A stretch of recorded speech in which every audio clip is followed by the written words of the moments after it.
Welcome back, Lindsay.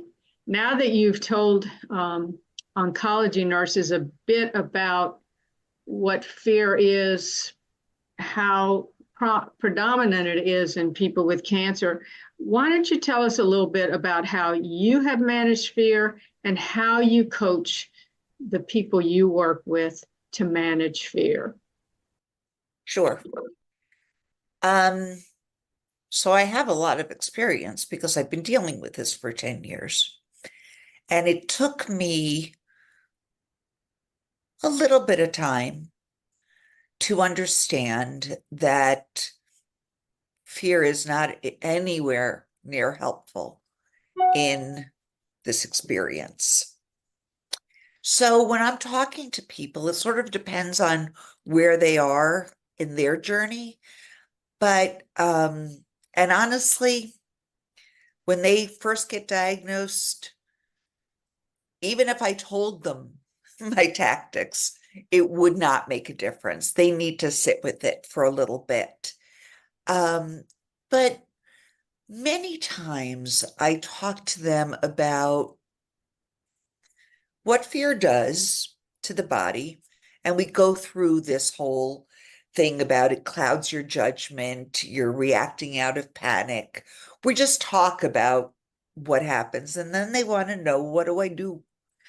And so a lot of times I talk to them about what nourishes them, what brings them back to themselves, where in their life are they in flow? Is it with their family? Is it if they're meditating? Is it working on something with somebody? Wherever it is where they feel almost unconsciously good, um, I suggest that we add more of that to their lives because that's very nourishing. And that's the first place. Then we talk about what else would help them. And again, for me, one of the things is a good conversation with a friend. And a friend who's not going to jump in and tell me, well, you really should be doing this, or you really should be doing that. One that I can say to them, hey, I'm really scared. And they can say, okay, I'm here and we're going to try and figure it out.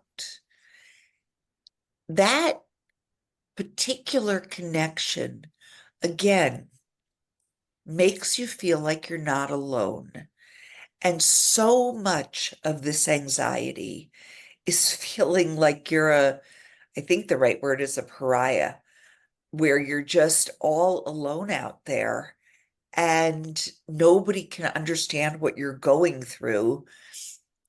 It's very nice when you can actually explain to people what you're going through and they'll listen to you and not try and solve it for you.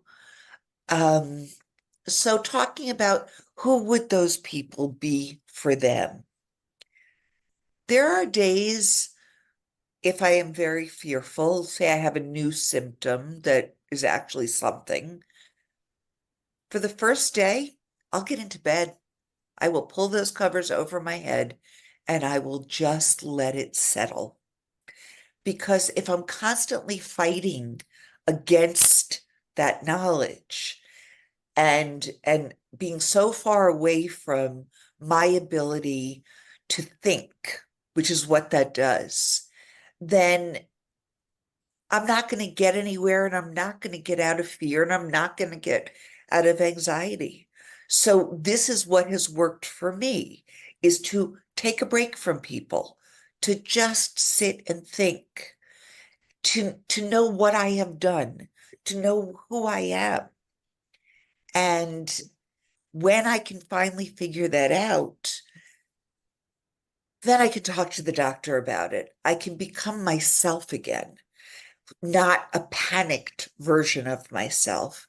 And that is really helpful for both the doctor, the nurses, and myself.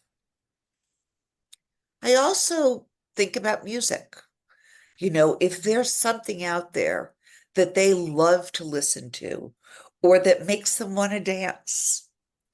I highly encourage doing that. The book that I wrote is called My Dance with Cancer. It's not because I'm a great dancer. It's because I didn't like the metaphor of fighting. Fighting would exhaust me. And so I dance with it. And it changes everything.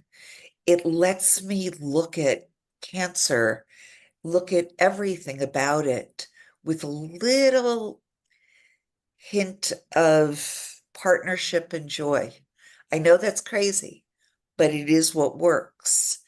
And the kinder I am to you guys and the kinder you are to me, it takes down my levels of anxiety tremendously. And that's probably one of the biggest things that has been offered to me by oncology nurses. Goes back to that sharing love and support, doesn't it? 100%. Yeah. Well, And thank, sometimes you have to teach people what support means to you because right. they have their own ideas. But Hmm. really, what you need them to be talking to is you. Yes.